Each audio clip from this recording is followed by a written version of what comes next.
Breaking news from Eastern Europe.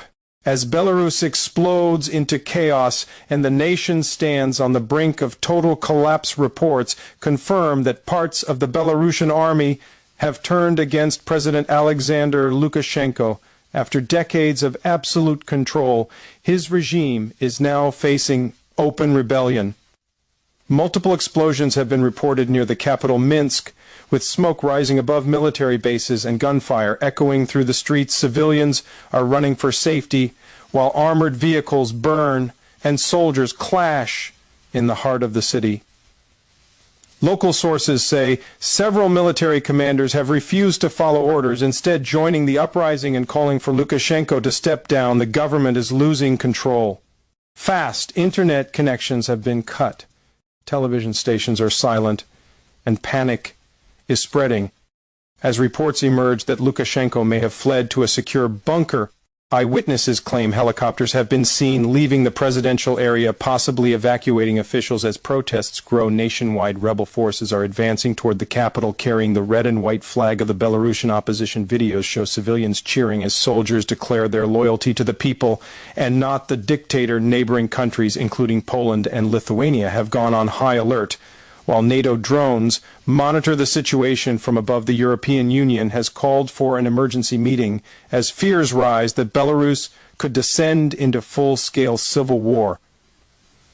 The United States has urged calm, but Western analysts believe the collapse of Lukashenko's rule may now be inevitable. Unconfirmed reports suggest Russian military advisors have begun withdrawing from Minsk, signaling that even Moscow might be distancing itself from its longtime ally.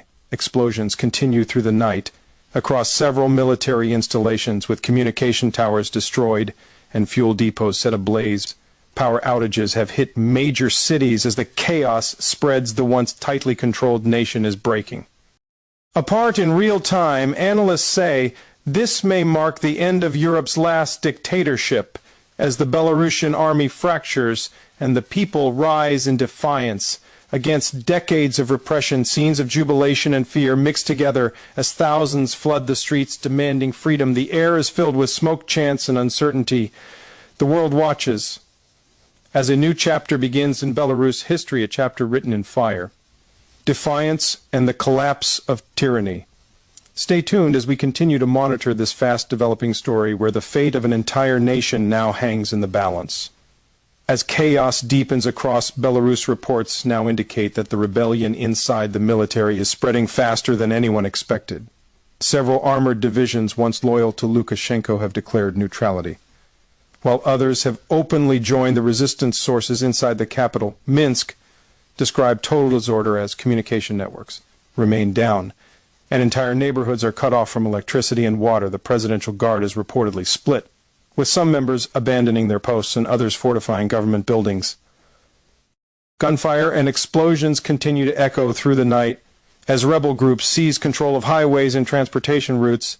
The opposition has called this the moment of liberation, urging citizens to remain calm but to stand firm against dictatorship. Meanwhile, the streets of major cities like Grodno and Brest are filled with civilians carrying flags and chanting for freedom. Foreign embassies are evacuating their staff, while NATO reconnaissance aircraft circle the border collecting intelligence. The European Union has issued another urgent call for dialogue, but on the ground there is no sign of negotiation.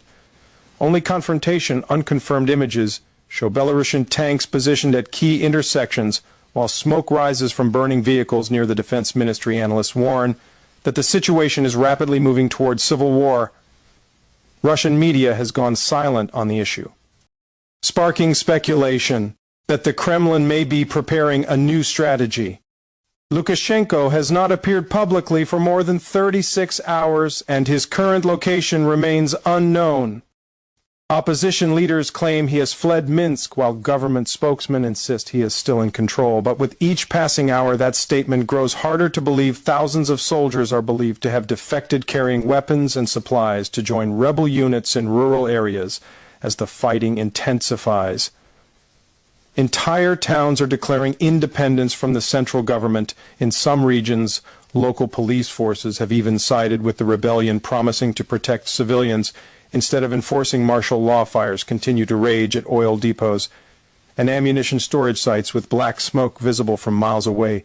Emergency services are overwhelmed, as hospitals fill with injured civilians and soldiers alike. Power failures have plunged parts of the country into total darkness, while internet blackouts have isolated millions from the outside world. International reactions continue to pour in, with leaders from across Europe calling for sanctions and humanitarian aid. The United Nations has scheduled an emergency session to address what could become the largest internal conflict in Eastern Europe in decades. Many fear that if Lukashenko falls completely, Belarus could face weeks of anarchy or even partition as rival factions compete for control across the collapsing state.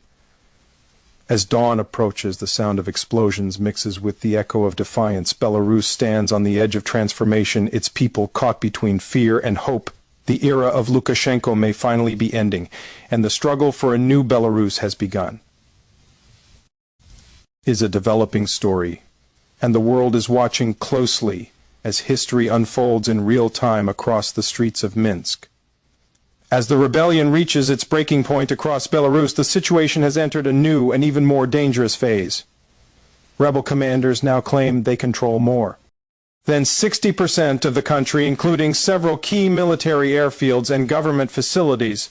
Reports from Minsk suggest the presidential palace has been surrounded by mutinous troops, while Lukashenko's loyal guards are making a desperate last stand. Sources on the ground describe the city as a war zone, with streets covered in debris, buildings damaged by artillery, and civilians fleeing in panic.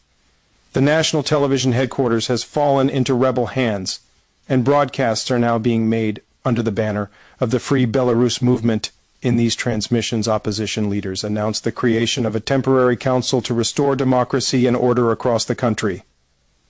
Meanwhile, the fate of Alexander Lukashenko remains uncertain. Conflicting reports claim he has either escaped to Russia or been captured by his own military officials. Neither version has been confirmed, but what is clear is that his decades-long grip on power has finally shattered. Russian state media has gone silent, avoiding mention of the crisis, while intelligence sources indicate that Moscow is holding emergency meetings to determine whether to intervene or recognize a new government. Western nations have declared their support for a democratic transition in Belarus, offering aid and humanitarian assistance as images of burning tanks and fleeing officials flood social media. Global attention is now fixed on Minsk, where rebel flags fly over several government ministries. Analysts warn that this is one of the fastest regime collapses in modern European history. Within just a few days, a dictatorship that once seemed unshakable has crumbled under the weight of its own people. The mood across the country is both chaotic and hopeful, as thousands celebrate in the streets chanting freedom, while others brace for possible retaliation by remaining loyalist forces. Explosions continue to light the night sky as sporadic clashes are reported near the border regions, but the overall tide appears irreversible. Belarus is changing forever, and the balance of power in Eastern Europe will never be the same again.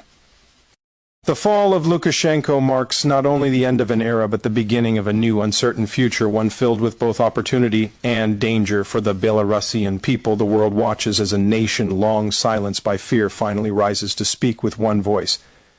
This is the moment when dictatorship meets its end, and a new dawn begins to break over a country reborn from the ashes of its own resistance. Stay tuned for further updates as the story of Belarus continues to unfold. Before our eyes, history is being written right now.